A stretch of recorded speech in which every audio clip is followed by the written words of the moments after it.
ধন্যবাদ এবং স্বাগত জানাই আরটি ভিডিওতে। আজকের ভিডিওতে কথা বলবো কাউন্সেলিং ও সাইকোথেরাপির মধ্যে পার্থক্য কী। আসলে কাউন্সেলিং এবং সাইকোথেরাপি দুটি ভিন্ন বিষয়, ভিন্ন টার্ম হলেও এটি কিন্তু সেম জিনিস। অর্থাৎ কাউন্সেলিং এবং সাইকোথেরাপির ক্ষেত্রে আমরা বলি এগুলো হচ্ছে টক থেরাপি, এবং টক থেরাপি মানে হচ্ছে কথা বলার মাধ্যমে চিকিৎসা।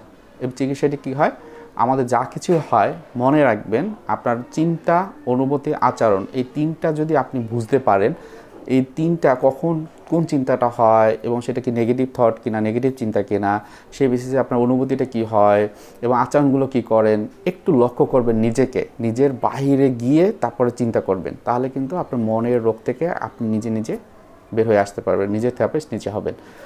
তো এখন কাউন্সেলিংয়ের ক্ষেত্রে যেটি হয় বা সাইকোথেরাপির ক্ষেত্রে হয়, কাউন্সেলিংও একই জিনিস, মানে একটা কনফিডেন্সিয়াল বা একটা গোপন একটা জায়গাতে বসে এই যে ক্লায়েন্ট যিনি থাকেন বা রোগী যিনি থাকেন, যিনি আসেন একজন সাইকোলজিস্টের কাছে, তার মনের কথাগুলো শোনেন, হয়তো বা এমন কিছু মনের কথা যা পৃথিবীর কাউকে কখনো বলেননি, তার কাছে বলেন এই প্রথমবার, এবং এই বলার মাধ্যমে তার একটা হিলিং তৈরি হয়। চাপা কষ্ট অনেক দিন ধরে ছিল, সেটি কিন্তু তার এখন ভালো লাগে।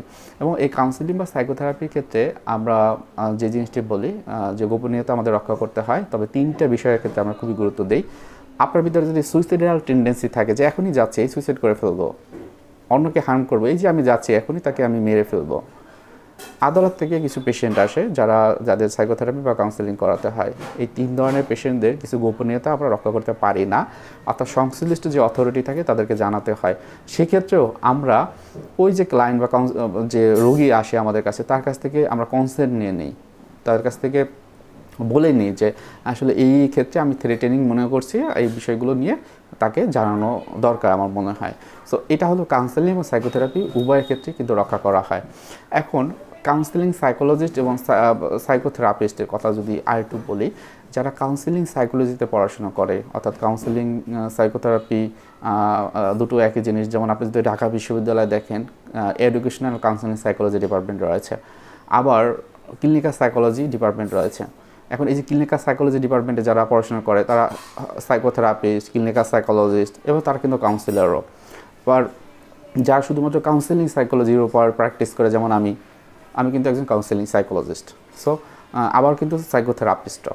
এখন এই যে সাবজেক্টগুলো ভিন্ন জায়গায় ভিন্ন ভিন্নভাবে কিন্তু বলা হয়। জগন্নাথ বিশ্ববিদ্যালয়ে যেমন ক্লিনিক্যাল অ্যান্ড কাউন্সেলিং সাইকোলজি আলাদা করে একটা সাবজেক্ট রয়েছে, তারা মাস্টার্সে পড়াশোনা করেন। আবার রাজশাহী বিশ্ববিদ্যালয়ে রয়েছে ক্লিনিক্যাল সাইকোলজির উপর অনার্স পড়ানো হয়। তো এটা কিন্তু এইভাবে ভেরি করে। এখন আসেন যে থেরাপিউটিক অ্যাপ্রোচ, এটার পার্থক্যটা কী। কাউন্সেলিংয়ের ক্ষেত্রে যারা আমরা কাউন্সেলিং প্র্যাকটিস করি, আমরা একটা পার্সনকে ধরার জন্য, মানে তাদের মনের অবস্থাটা বোঝার জন্য রজারিয়ান থিওরি ব্যবহার করি।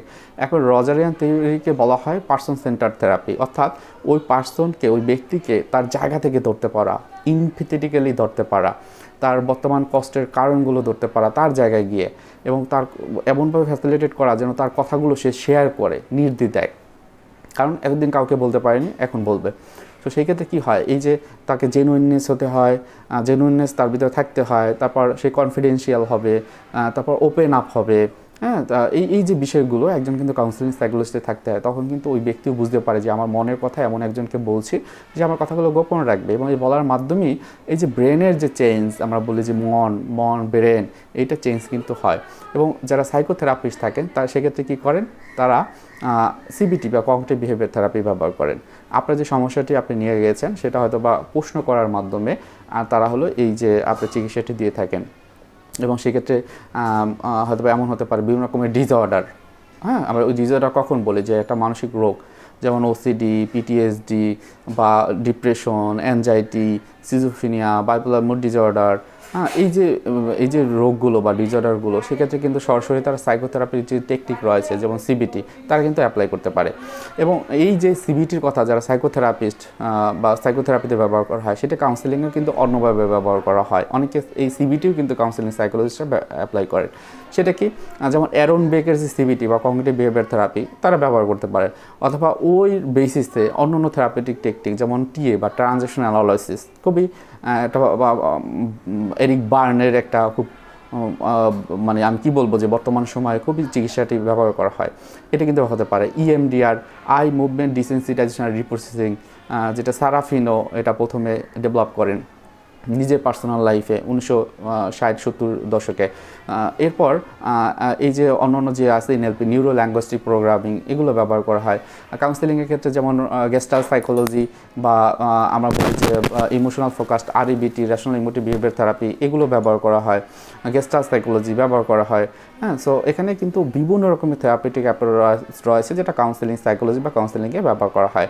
এবং সাইকোথেরাপির ক্ষেত্রে তারা এভিডেন্স বেসড বিভিন্ন রকমের থেরাপিউটিক অ্যাপ্রোচ ব্যবহার করেন।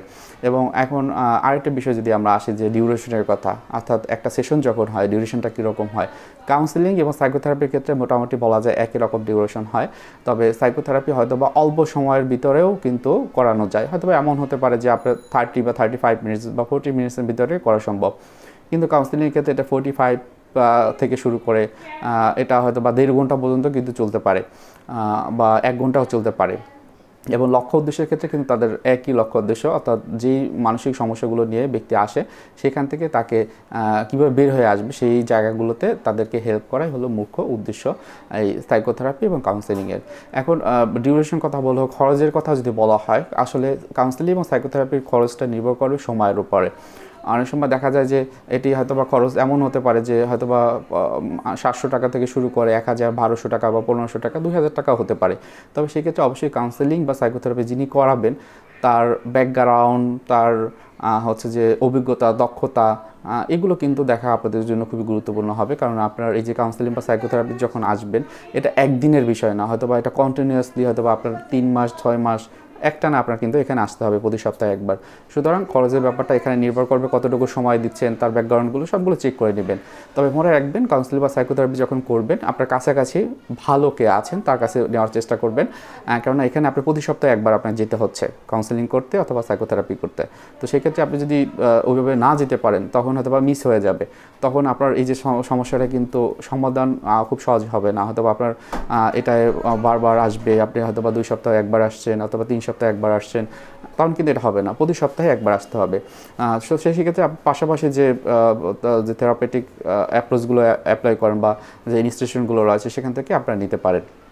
এবং কাউন্সেলিং এর সাইকোথেরাপি খুব বেশি পার্থক্য করারও আপনার দরকার আছে বলে মনে হয় না। আপনারা সবসময় মনে রাখবেন যারা হচ্ছে যে প্রফেশনাল, অর্থাৎ কোনো একটা ইনস্টিটিউশন থেকে, ঢাকা বিশ্ববিদ্যালয়ের মতো একটা ইনস্টিটিউশন থেকে বা কোনো বিশ্ববিদ্যালয় থেকে যারা এই যে থেরাপিগুলো সম্পর্কে ধারণা পেয়েছেন বা একাডেমিক যে অ্যাচিভমেন্ট বা ডিগ্রিগুলো রয়েছে তাদেরকে যে কোনো একজনের কাছে যেতে পারেন, তাহলেই আপনি পাবেন। এবং কাউন্সেলিং ও সাইকোথেরাপির যদি অ্যাজ এ হোল একটা আমি পার্থক্যের কথা বলি, সেটা হলো কাউন্সেলিংয়ের ক্ষেত্রে হয়তোবা কিছু বিষয় থাকে যেটা অ্যাডজাস্টমেন্টাল যে প্রবলেমগুলো, সেক্ষেত্রে সময় অনেক বেশি দরকার হয় না, হয়তোবা 3টা বা 5টা সেশনেও আপনার কিন্তু হয়তোবা ওই সমস্যাগুলো সমাধান সম্ভব।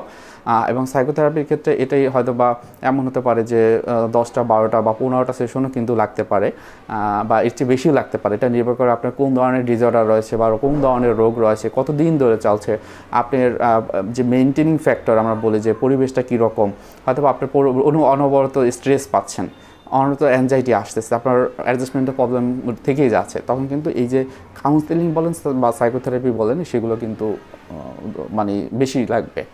এবং অনেক ক্ষেত্রে আপনার যদি মেডিসিনের চিকিৎসা দরকার হয়, সেক্ষেত্রে মেডিসিনটা যখন আস্তে আস্তে কমে যাবে তখনও কিন্তু কাউন্সেলিং বা সাইকোথেরাপিটা দরকার হবে। এবং সাইকোথেরাপিতে থেরাপিউটিক টেকনিক ব্যবহার করা হয় যেটি সরাসরি আপনাদের এই যে মন অর্থাৎ ব্রেনের ভিতরে কাজ করে। কাউন্সেলিংয়ের ক্ষেত্রে আপনার বিহেভিয়ারাল যে চেঞ্জগুলো সাথে সাথে আপনার এই যে ব্রেনের যে চেঞ্জগুলো গ্রাজুয়ালি হতে থাকে। তো কাউন্সেলিং হোক বা সাইকোথেরাপি হোক কন্টিনিউয়াসলি আপনারা নেবেন, একটা সময় এর থেকে রেজাল্ট পাবেন। খুব বেশি পার্থক্য এর ভিতরে নেই, একই বিষয়। যারা কাউন্সেলিং সাইকোলজিস্ট তারা সাইকোথেরাপিস্ট, আর যারা সাইকোথেরাপিস্ট বা ক্লিনিক্যাল সাইকোলজিস্ট তারাও হলো কাউন্সেলিং সাইকোলজিস্ট বা কাউন্সেলিং করে থাকেন। সবার জন্য শুভকামনা। আজকে ভিডিও এখানে রাখছি। কারো কোনো প্রশ্ন থাকলে অবশ্যই ভিডিও কমেন্টে জানাবেন। ধন্যবাদ।